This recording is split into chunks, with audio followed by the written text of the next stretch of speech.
Hey everyone, तो आज हम आ गए हैं हमारी क्लास 12th एनसीईआरटी के मैथ्स के एक नए चैप्टर के साथ इन्वर्स ट्रिग्नोमेट्री फंक्शन। अब चैप्टर स्टार्ट करने से पहले हम एक बार इसकी थोड़ी सी कहानी समझ लेते हैं। अब हमने पिछले चैप्टर में पढ़ा था कि किसी भी फंक्शन का जब इन्वर्स एग्जिस्ट करता है तो वो तब एग्जिस्ट करता है जब वो फंक्शन 1 भी हो और ऑन टू भी हो, दोनों होना चाहिए। पर क्या हमारे फंक्शंस यानी जो हमारे ट्रिग्नोमेट्रिक फंक्शंस हैं वो 1 और ऑन टू दोनों हैं? तो मैं ये बता दूं आपको कि जो हमारे साइन एक्स और कॉस एक्स जैसे ट्रिग्नोमेट्रिक फंक्शंस हैं वो 1 नहीं है। बताती हूँ कैसे।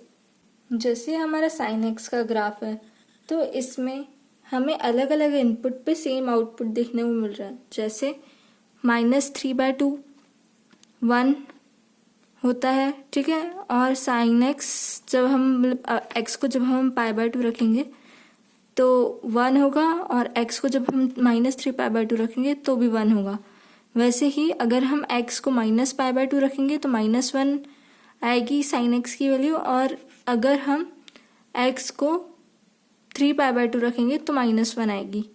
तो लाइक डिफरेंट इनपुट पे सेम आउटपुट मिल रहा है, तो यानी ये 1 तो नहीं है। ऐसा हमारे बाकी के ट्रिग्नोमेट्रिक फंक्शंस में भी होता है।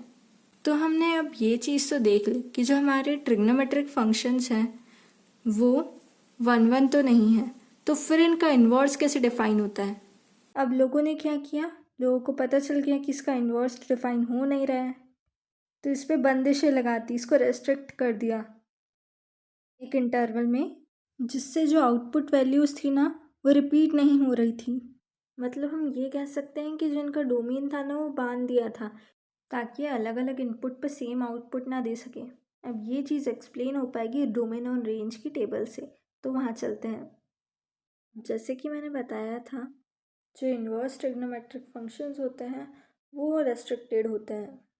तो अगर हम कंपेयर करें साइन इनवर्स एक्स और साइन एक्स को, तो साइन एक्स में जो डोमेन था हमारा तो वो -∞ से लेके +∞ तक का था, पर यहाँ पे हमने हमारा डोमेन जो है ना वो रेस्ट्रिक्ट कर दिया है, वो -1 से लेके 1 तक ही जाता है, ताकि हम साइन एक्स का इन्वर्स निकाल पाए, जैसा कि मैंने पहले ही बताया था। अब बाकी ये सारे इन्वर्स ट्रिग्नोमेट्रिक फंक्शन के डोमेन और रेंज आपको सबको याद करके रखने पड़ेंगे। वैसे तो याद करने जैसा कुछ है नहीं, इनमें सब समझने वाला ही खेल है, तो फिर इनको हम ग्राफ से ही समझते हैं। तो स्टार्ट करते हैं साइन इनवर्स एक्स से। तो ये जो हॉरिजॉन्टल लाइन दिख रही है वो है डोमेन की, और जो वर्टिकल लाइन है वो है रेंज की। ये डिट्टो सेम वैसा ही ग्राफ है जैसा साइन एक्स का था, बट इसको थोड़ा सा रोटेट कर दिया गया 90 डिग्री, और जो π/2 और -π/2 के आगे की ब्रांचेस हैं वो काट दी गई है क्योंकि हमको इसको 1 फंक्शन बनाना था। इन सब तरीक़ों से आप याद कर सकते हो ग्राफ को और डोमेन और रेंज को, मतलब सब एक दूसरे से इंटर रिलेटेड ही है। अब आ जाती है हमारी कॉस इनवर्स एक्स की बारी, तो वो भी बिल्कुल एकदम कॉस एक्स के जैसा ही है, उसको भी रोटेट कर दिया गया है और आगे की ब्रांचेस काट दी गई हैं। आप चाहो तो इन सब ग्राफ्स के स्क्रीनशॉट ले सकते हो, नहीं तो ये सब आपकी बुक में भी दे रखे हैं। ये है टैन इनवर्स का ग्राफ, ये है सेक इनवर्स का ग्राफ, और ये है कॉसेक इनवर्स का ग्राफ। ये थोड़े से चेंज लग रहे होंगे, बाकी अगर आप इनको भी रोटेट करोगे तो ये भी वैसे ही लगेंगे। एंड ये है कॉट इनवर्स एक्स का ग्राफ। अब ये एक मेजर पॉइंट है, जैसे हमारा साइन इनवर्स एक्स रहता है, तो अगर हमारा एक्स नेगेटिव है, ठीक है, तो साइन इनवर्स -x है तो माइनस बाहर आ जाएगा, ठीक है, तो माइनस साइन इनवर्स एक्स हो जाएगा। अब ये चीज़ एप्लीकेबल होती है साइन वाले जो साइन टाइप वाले रहते हैं, जैसे कॉसेक है और टैन है, ठीक है। तो साइन, कॉसेक और टैन में ये एप्लीकेबल होता है, ठीक है। और अगर हमारा फंक्शन कॉस या फिर सेक या फिर कॉट है तो उसमें ये एप्लीकेबल होता है कॉस इनवर्स -x, ठीक है, वो इक्वल होगा pi minus cos inverse x के, ठीक है। अब जैसे साइन इनवर्स एक्स को हमने थीटा पुट कर दिया, ठीक है, तो हम इनवर्स जो फंक्शन रहता है उसकी बेसिक के अकॉर्डिंग हम बता सकते हैं कि जो साइन थीटा है वो एक्स के इक्वल होगा, अब जैसे फंक्शंस में भी हमने देखा था, अगर आपने वो फंक्शंस वाली वीडियो नहीं देखी है तो आप जाके देखो, तो आपको समझ में आएगा कि इन्वर्स फंक्शन एक्चुअल में क्या होते हैं।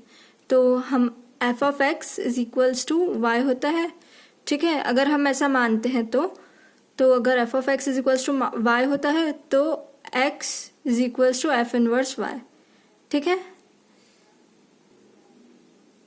अगर जो फंक्शन है हमारा वो 1 1 और ऑन टू दोनों है तो हम स्टार्ट करते हैं क्वेश्चन से कुछ।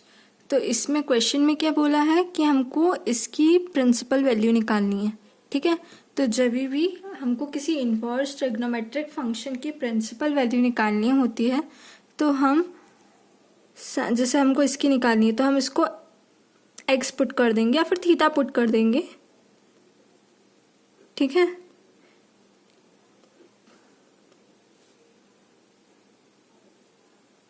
हमने इसको थीटा पुट करा, ठीक है।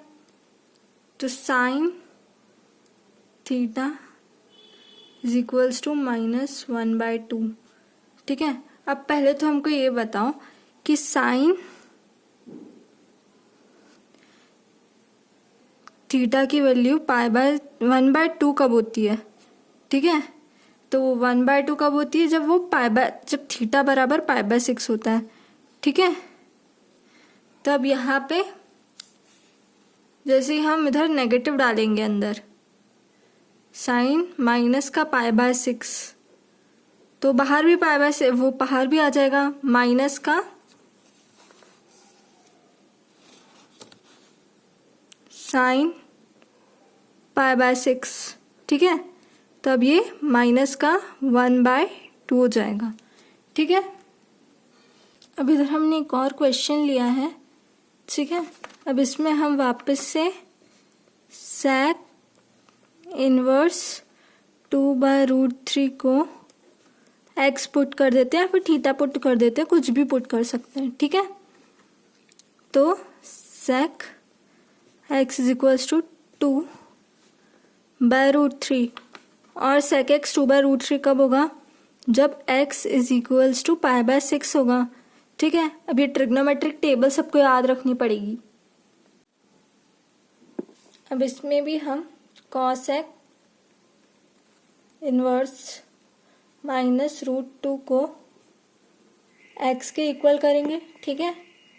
तो cos x is equals to -√2। तो cos x √2 कब होता है, π/4 पे। तो जब हम इसके अंदर -π/4 लगाएंगे, ठीक है। तो cos x -π/4, तो ये जो माइनस है ना वो बाहर आ जाएगा, वो cos x π/4 हो जाएगा, माइनस cos x π/4, ठीक है। तो ये आ जाएगा माइनस का √2, ठीक है। इसका मतलब ये है कि जो हमारा इसका प्रिंसिपल वैल्यू आएगा वो -π/4 आएगा, ठीक है। हम एक लास्ट क्वेश्चन लेके देखते हैं। अब हम पहले तो इसकी पर्टिकुलरली हमको पहले तो ये क्वेश्चन में दे रखा है कि इसकी पूरी वैल्यू निकालनी है, तो पहले हम पर्टिकुलरली इन की वैल्यू निकाल के देखते हैं, ठीक है। तो tan इनवर्स √3 की वैल्यू हम निकालेंगे कैसे, पहले तो tan इनवर्स √3 को x पुट करेंगे, ठीक है। फिर tan x is equals to √3, वो कब होता है, वो होता है π/3 पे, x इज इक्वल्स टू π/3, ठीक है। अब sec इनवर्स -2 को जब हम x पुट करेंगे तो sec x is equals to -2, ठीक है। अब ये कब होगा, तो हम जब इसको फाइंड आउट करते हैं ना तो हमेशा जैसे हमारे cos फंक्शन है, sec फंक्शन और cot फंक्शन है, ठीक है। तो उसमें हमेशा जो नेगेटिव वैल्यूज रहती है ना तो उसको पाई माइनस करके लिखते हैं, ठीक है। जैसे sec x is equals to -2 है और sec इनवर्स 2 कब होता है, π/3 पे। ओके, सो अब हमारे पास दोनों वैल्यूज आ चुकी है, π/3 माइनस पाई बाय 3. ओके, तो 2 pi by 3 minus pi. Okay, which will be equals to minus pi by 3.